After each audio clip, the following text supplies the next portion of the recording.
Festival de Cannes, 70e anniversaire, suite. De quoi avons-nous parlé ce matin? Un peu de tout, du marché, du festival, des marches du festival, des archives de cet anniversaire. Et on n'a pas parlé de musique. Oui, mais est-ce qu'il y a des récompenses qui sont décernées au monde de la musique dans ce festival-là? Bonjour William, j'ai l'impression qu'on est en duplex, tellement on parle fort, parce que, mais on est quand même à 1 mètre. Non, parce que là vous savez... Oui, c'est ça, voilà, c'est ça. C'est la rumeur du festival. Exactement. Effectivement, non, il n'y a pas de récompense pour la musique. Mais comment ça se fait? Mais je ne sais pas. Les Oscars, il y a des Oscars de mais la oui, musique. les Césars aussi, et voilà, Berlin aussi, il y a la meilleure musique, mais voilà, je ne sais pas pourquoi. Et Dieu sait que l'UCMF, l'Union des compositeurs de musique de film, et la SACEM travaillent au corps pour qu'il y ait un prix. Je pense qu'un jour, il y aura un prix de la musique. C'est une demande officielle aujourd'hui. Eh bien, la demande est faite, un prix, s'il vous plaît, un prix pour la musique. Mais oui, c'est important. Au moins un. Il y a un compositeur Pratiquement dans le jury, tous les films que l'on voit, par exemple, dans la compétition, sont accompagnés de musiques originales. Absolument. Et vous allez voir dans ce qu'on va passer en revue là sur ces 70 ans, dans les films qui ont été primés, à chaque fois la musique, vous la connaissez et vous dites « Ah mais bien sûr !» Et d'ailleurs, parfois, elle joue même un rôle essentiel dans la narration. C'est ça, c'est ça. Je vous propose d'ailleurs un petit meilleur d'eux, c'est-à-dire on va réécouter sur ces 70 ans de Palme des films avec des musiques. Est-ce qu'il y a des chouchous à Télématin là? Il y a toujours des chouchous. Ils sont tous. Vous savez, c'est comme tout le monde a 20. C'est comme Tonton Mayonnaise et le. Ah ouais, on parle toujours des mêmes finalement que des gens qu'on aime. C'est la même chronique. Enfin, cela dit, c'est pas n'importe qui. On commence par Morricone. Vous connaissez évidemment. On commence par Morricone. Ce que je vous propose, c'est que je vous donne pas tout de suite le titre du film. On écoute pour vous laisser une chance. Ah oui, d'accord. D'accord. Écoutez bien. C'est bien là l'amorce, c'est bien comme ça. C'est bien. Vous vous souvenez, en 86, Palme d'Or. Ah, oui, oui, oui. Palme d'Or, film de Roland Joffé avec Il Maestro. Voilà, oui. c'est le film Mission, avec le thème qu'on entend, Gabriel Oboé. Alors déjà, pourquoi c'est un hautbois? Parce que le personnage joué par Jeremy Irons joue du hautbois dans le film.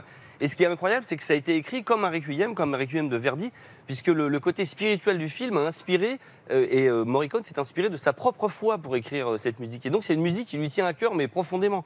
Et vraiment, c'est un... Ce qui prouve encore que cet homme-là sait tout faire, quoi. Tout faire.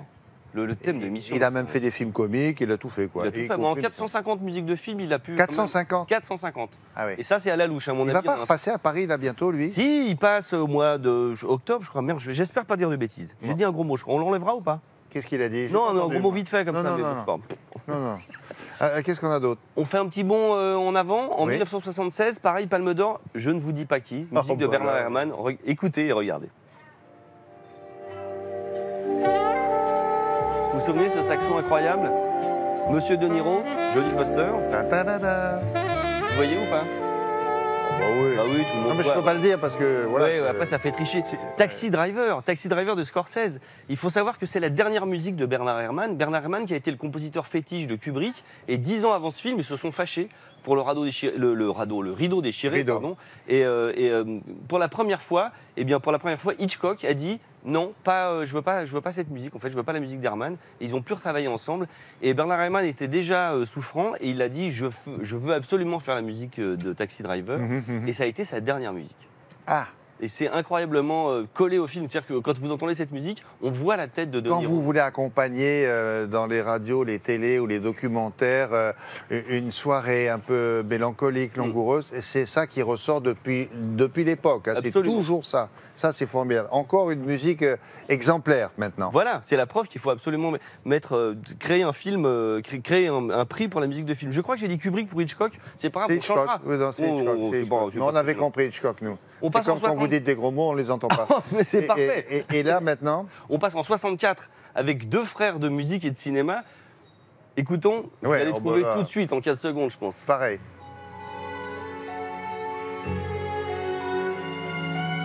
Je ne pourrais pas vivre sans toi.